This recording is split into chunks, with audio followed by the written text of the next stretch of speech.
इसीलिए अब IMF ने ये वाज़ेह तौर पर कह दिया है कि बजट भी हमारी मर्जी का होगा या जो शराइत हमारी हैं उसको मानना होगा। अपनी सियासत को दवाम बख्शने के लिए, लोगों को अपना मंजन चूरन बेचने के लिए ये सब काम करने पड़ते हैं। जैसा अभी मैंने बताया, वो कासिम सूरी ने भाई देख करके हड्डी फेंकनी होती है कि सामने वाला मांगता क्या है। सब्सक्राइब करें और बेल दबाएं ताकि कोई खबर रह न जाए। जब से मौजूदा हुकूमत आई है, रोज़ाना डॉलर एक नया रिकॉर्ड बनाता नज़र आ रहा है। 200 से अब काफ़ी ऊपर चला गया। अब तो बात हो रही है कि ये 205, 210 तक का पहुंचता है। सूरत हाल इतनी ज़्यादा ख़तरनाक है कि एक महंगाई का तूफ़ान आता नज़र आ रहा है। रोज़ाना किसी न किसी चीज़ की कीमत बढ़ती चली जा रही है। इसके बावजूद कि अभी तक IMF की शराइत नहीं मानी गई, और इसीलिए अब IMF ने ये वाज़ेह तौर पर कह दिया है कि बजट भी हमारी मर्जी का होगा या जो शराइत हमारी हैं उसको मानना होगा, और साथ ही पेट्रोल और डीजल पर सब्सिडी खत्म करनी होगी, पेट्रोल मसनूआत पर सब्सिडी खत्म करनी होगी। दूसरे मानों में यानी इनको भी महंगा करना पड़ेगा। इसके साथ बिजली भी महंगी होगी, तो ही अब मामलात आगे बढ़ेंगे। ये भी कहा जा रहा है कि हफ्ते फिर मुज़ाकरात होंगे, बजट भी पेश करना है। लगारी साहब, इमरान खान साहब ने पेट्रोल भी महंगा किया, टैक्स भी बढ़ा उनके दौर में, और जाहिर है कि इस वजह से उनको सियासी तौर पर धचके भी लगे। और आज की हुकूमत ये कहा करती थी कि ये महंगाई कर रहा है। अब 1.5 माह पहले तक ये था कि जी इन्होंने बड़ी महंगाई कर दी है। आज मरीम साहबा कह रही थी कि अगर हमने महंगाई ना की, यानी पेट्रोल डीजल महंगा ना किया, मुल्क दिवालिया हो सकता है। इनके पास से पॉलिटिकल कैपिटल है, इमरान खान साहब ने गंवाया। लोग उनसे यानी मायूस भी हुए कि जी ये आए थे, इन्होंने तो इतनी महंगाई कर दी, 3.5-4 साल में बहुत ज़्यादा महंगाई हो गई। अब 1.5 माह में भी महंगाई रुक नहीं रही। लेकिन क्या ये फैसले ये हुकूमत ले सकेगी, और उसके बाद इनको सियासी तौर पर जो धचका लगेगा वो ये हुकूमत बर्दाश्त कर सकेगी? मेरे ख्याल में ये फैसले जो हैं वो एक तो सियासी हो रहे हैं, दूसरा ये कि जिन इदारों के हम डिक्टेशन लेते हैं और अपने बजट बनाते हैं, हमें बांध दिया गया है उन इदारों के साथ। ये एक मुसलसल अमल है जिसके ज़रिए हमें पाबंद कर दिया गया है कि हमें 190 मुल्कों का एक बड़ा कंसोर्शियम IMF जो है वो हमें हमारी इकनॉमी को रेगुलेट करे अपनी शराइत के ऊपर, और हम जो हैं कमाएँ पाकिस्तान के आम शहरी की तरह, और हमारे पर जो टैक्सेशन हो वो उनके मयार के मुताबिक हो। ये सारा कुछ तो होता है। अब फिर ये हमारा टैक्स नेट नहीं बढ़ सका है, बावजूद है कि बड़े आप उसामा, मैं आपसे अर्ज़ करता हूँ कि आप जितना टैक्स देते हैं इस पाकिस्तान के मुख्तलिफ इदारों में, सबसे मोतबर इदारों में, कौमी असम्बली, सूबाई असम्बली, सेनेट में ऐसे लोग आधे से ज़्यादा हो सकते हैं जो आपसे कम टैक्स देते होंगे। तो हालांकि उनके एक आदमी जो है वो करोड़ों खर्च करके आता है और आकर असम्बली में बैठता है। इसमें से कोई तखसीस नहीं है, तमाम सियासी पार्टियों के लोग इसी तरह से खर्च करके आते हैं। ये असम्बलियाँ, ये सारा कुछ जो है वो इसलिए नहीं होता है कि लोगों को सर्व करें, वो अपने आप को सर्व करते हैं और अपने लिए सब कुछ करते हैं। और हमने देखा है कि महंगाई पर काबू पाने की किसी किस्म की कोशिश ना माजी में की गई ना अभी की गई। अभी भी मोहतरमा मरियम नवाज ये फरमा रही थी कि गैस और बिजली के बिल बढ़ाए बगैर हमारा गुजारा नहीं हो सकेगा, हम मुश्किलात का शिकार हो जाएंगे। अच्छा, उसके बाद ज़ाहिर है पेट्रोल और डीज़ल की कीमतें जो हैं वो भी खुद ब खुद बढ़ेंगी, और आपको कहा जाएगा कि जनाब ये करने के बाद, आप हमारी ये डिक्टेशन लेने के बाद फिर आप जाइए। मैं आपको याद दिलाता हूँ जी, ये आज से लगभग 22-24 साल पहले की बात है। जनाब मिराज खालिद वज़ीर आज़म थे, तो वो यहाँ कराची में तकरीर कर रहे थे। उनने कहा कि जी बड़ी शिकायतें होती हैं IMF को कि बेनज़ीर हमारी बातें नहीं मानती हैं और मनमानी करती हैं और हमारी डिक्टेशन नहीं लेती हैं, तो लिहाजा हम तो आपके लिए कोई डील नहीं कर सकेंगे।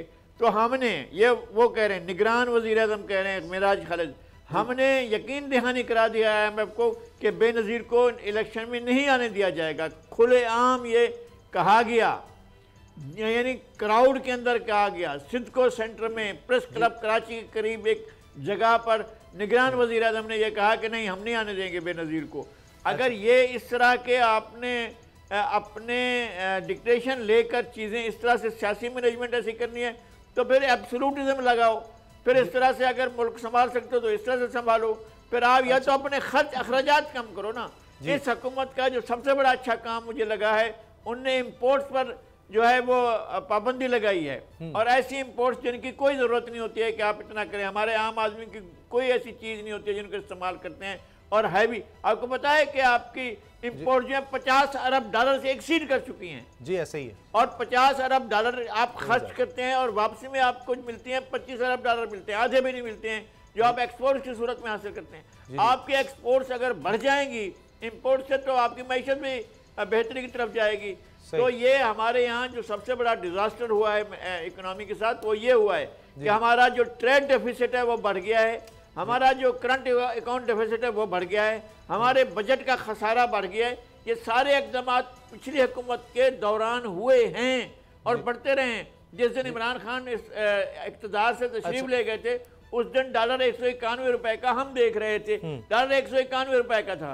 तो अब जाहिर है डॉलर अब भी बढ़ रहा है, बढ़ता चला जा रहा है और ये सूरत हाल तो रहेगी। आपकी मईशत मोहताज है, आपने पाकिस्तान को सेल्फ सफिशिएंट नहीं किया है।